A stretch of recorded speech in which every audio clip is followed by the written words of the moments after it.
Long ago, a poor, elderly widow lived in a small cottage beside a forest. She had a barn that was crowded with chickens, pigs, cows, and dogs, but she took most proudly in a cock named Chanticleer. Chanticleer was a perfect creation by God's own hand. He possessed a voice merrier than the play of the church organ each holy day. His comb was like the finest red and tall coral, the battlemented like a spectacular castle wall. His bill was shiny and glowing black, and like a jet it sparkled. He strode gracefully with his assured legs and toes. His nails were whiter than a lily's bloom and the sparkling marbles, and like burnished gold and jewelry were the color of the plume. He, even by instinct, discerns each move of the globe as it rotates, never late or early, with meticulous calculation. He crowed the hours so prompt that no clock would ever have done. This royal, noble clock commanded at his leisure a harem of 7 lovely hens to do his kingly pleasure. Chanticleer's finest lady, Petrolite, discreet, gentle, and gracious, was such a nice company and had Chanticleer's heart firmly in her hold, as if under locks and keys. One night, as always, Chanticleer had Petrolope by his bedside, but it began to groan down in the throat as men in troubled dreams have done before. Dear heart, what's ailing you that makes this groaning start?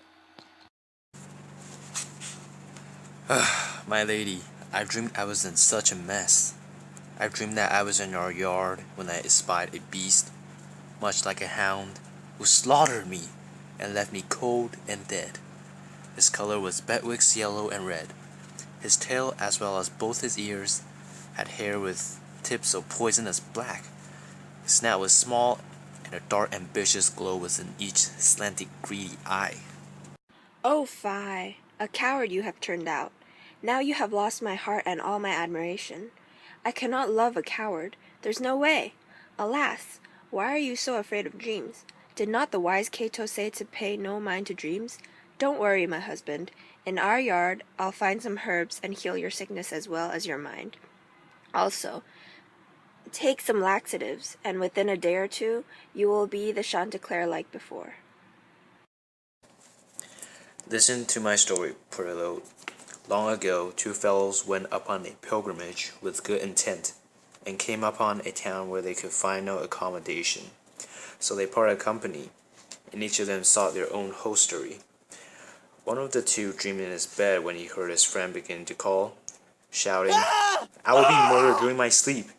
The man woke up at once, but lay back down without a further thought, feeling that such dreams could only be fantasy. For 2 more times his friend cried for help, but the man lay on bed like a pig. On the next day the man's friend was nowhere to be seen. "Your friend is gone," said a hosteler. The man recalled his dreams and grew suspicious right away, at last just as expected. The man found his friend lying dead in a cart, murdered by bastards who lusted for his gold. Finally, murder revealed itself and justice is brought out, just as it is in dreams and life. And this is not all. Look at St. Killam's dreams that foreshadow his future murder.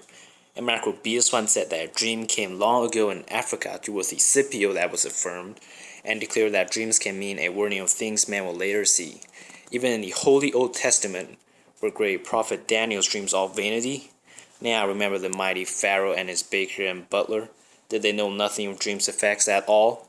Still, Andromax dreamed of Hector's ill fate, yet failed to prevent a tragic death. No more of this. My mind is blockaded with concerns. Now let us speak of mirth.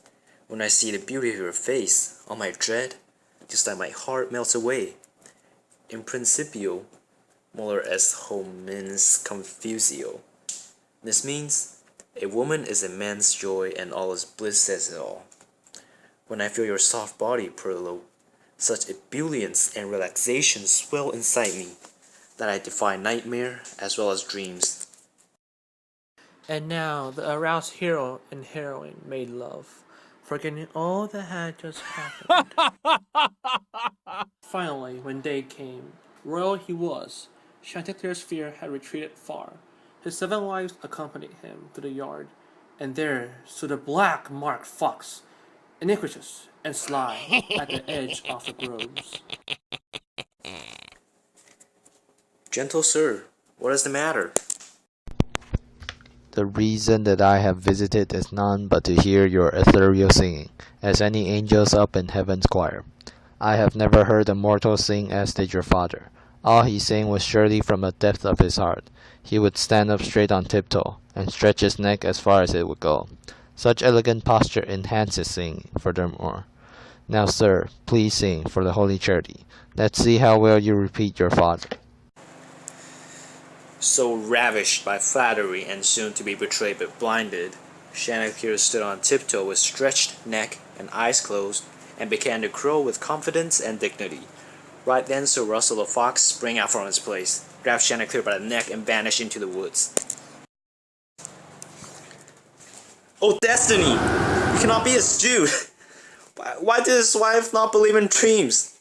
Oh Venus! Why would you suffer him and put in this day to die? Oh Geoffrey! Sovereign master! Did you not complain sorely of worthy Richard's death? Not even a lamentation at Troy's devastation, when Paris slew King Priam and leveled the great Troy, can compare with the 7 wives' cries. Perillo shrieked even louder than King Hasdrubal's wife when her husband at Carthage lost his wife. The rueful Hans' cryings were the same as when Nero was in Inferno, and his wives screamed with disbelief and sadness, but still could not quench the conflagration even with their bursting tears like waterfalls. Soon the whole barn joined the hullabaloo and pursued the fox into the forest. If I were you, Sir Russell, I would tell those pursuers, turn back, you fools. I will eat him up, right now, in front of all of you. Indeed, that is what I would do now. The fox spoke those words. Chanticleer flew free from the fox's mouth nimbly and perched high up on a tree. Dear Chanticleer, I am guilty of trespass. I made you fear, but I did it with no ill intent. Come down, please, and I will show you what I meant. Nay, I will not fall in the same trap twice. You shall know more, with words so flattering, inveigle me to close my eyes and sing again. Remember this, my friends. The latter end of joy is always woe.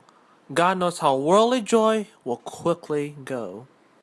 My friends, always act carefully and judge word judiciously, and don't be lulled by flattery.